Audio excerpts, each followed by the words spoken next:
Good morning and welcome to day 4 of the challenge. How's everybody feeling? Are you able to make some, even if it's just subtle changes? Again, everything that I'm saying are the things that I did for myself to get unstuck. Some things may or may not resonate with you. So I just wanted to remind you, just take, whatever resonates with you and make it your own and then, kind of put it into your day-to-day life, and the rest just discard. So that's kind of what I did when I was reading all the books and my coach and all the things that I did. I kind of just took what I felt was going to help me, and the rest, I just let it go. So just a little reminder, with regards to that. So today we are going to be talking about one of my favorite subjects. And I say that very loosely because it's so important, but it was probably, I would say not probably, it is my most difficult subject to this day.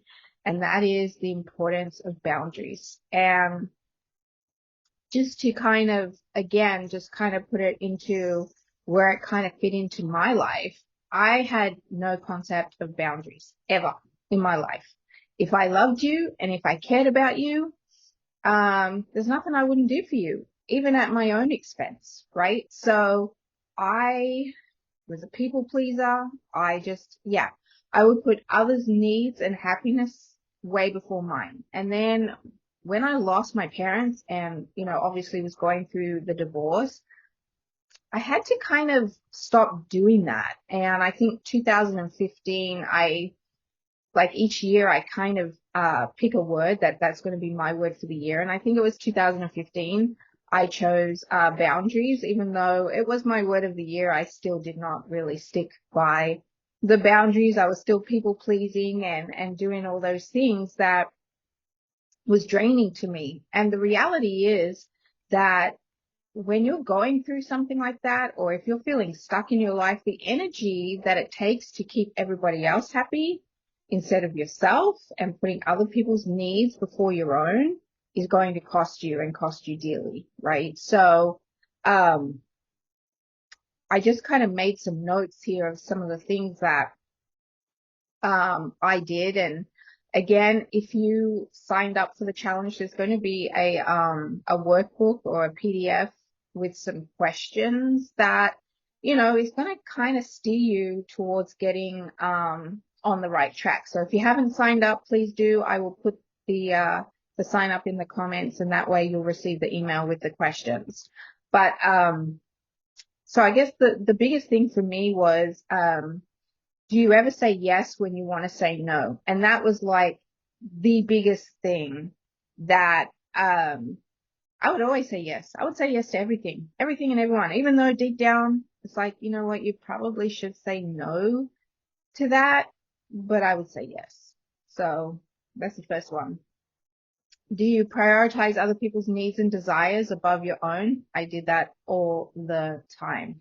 And I got to tell you, by doing that, it does drain your energy, firstly, but secondly, it builds a lot of resentment because for the most part, you feel like you're giving and giving and giving when the reality is, from an energy standpoint, at least with me, I didn't have it to give, but I was giving it anyway, yet nobody was kind of reciprocating in that respect. So I'm thinking, okay, so if I'm constantly giving to you and, you know, and you're taking it, but not giving anything back, who's going to take care of me? And I think, again, losing my parents,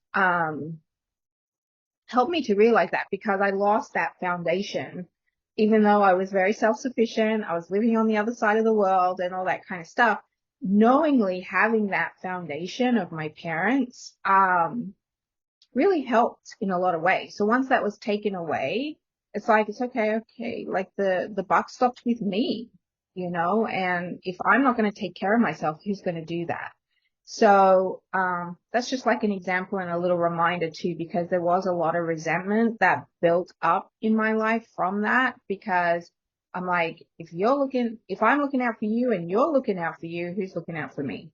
And that was probably, I think, when things started to turn and change for me. The next thing is, are you only invested in the decisions, feelings, and outcomes of the people you love?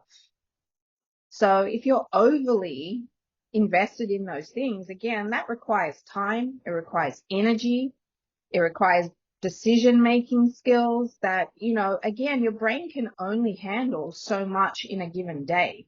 So if you're giving all of yourself to other people, their lives, and if you're putting yourself in their shoes and literally living their lives for them, then you're not giving yourself the respect to live your life and do what needs to be done for you.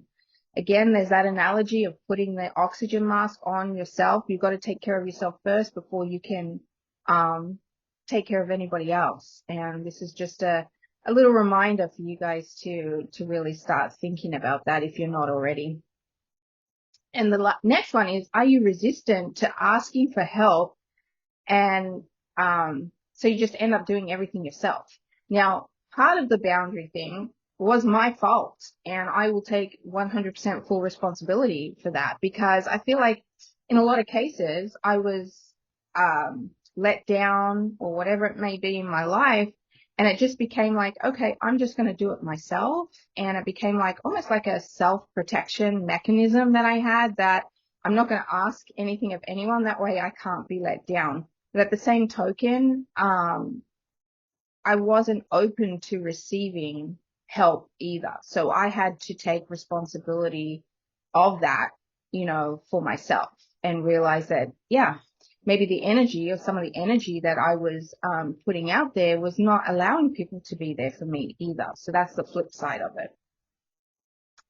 So once I decided and really took a look at, basically boundaries, what it meant, why it made me feel so uncomfortable, I realized that it really was something that was extremely life-changing for me.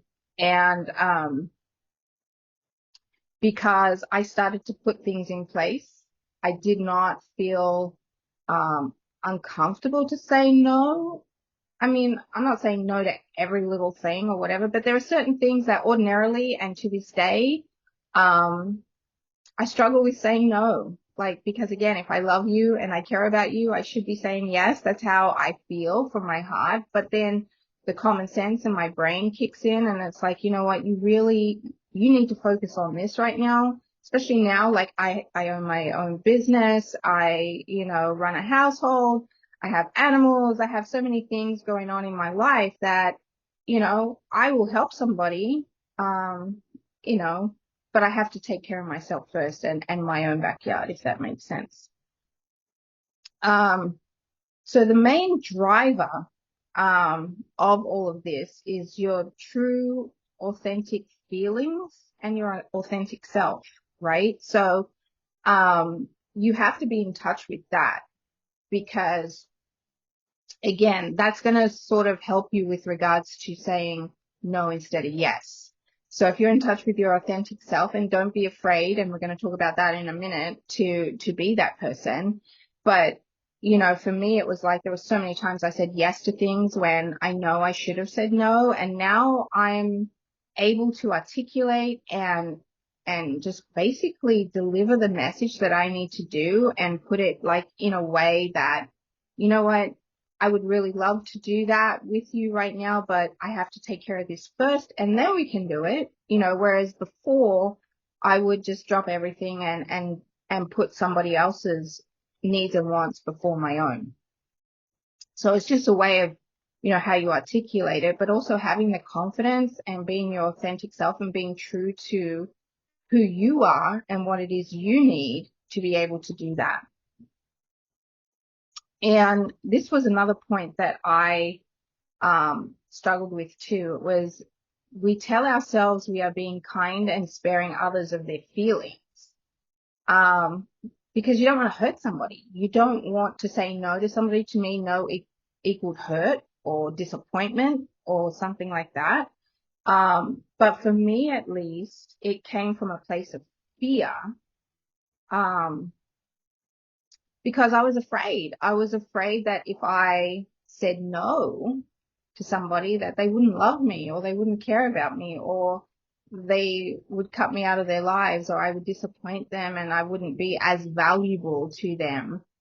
So it came from a place of insecurity. It came from a place of fear, of loss, especially right after my parents passed away. Like I felt like I had lost so much. Like I had to hang on to everybody. So I kind of was amplified there for a little while and it became very, consuming in my life. So I just, a few years later started to be mindful of it, but it really wasn't until maybe the last, couple of years that, I really actively put boundaries in place in my life and it felt good about doing that.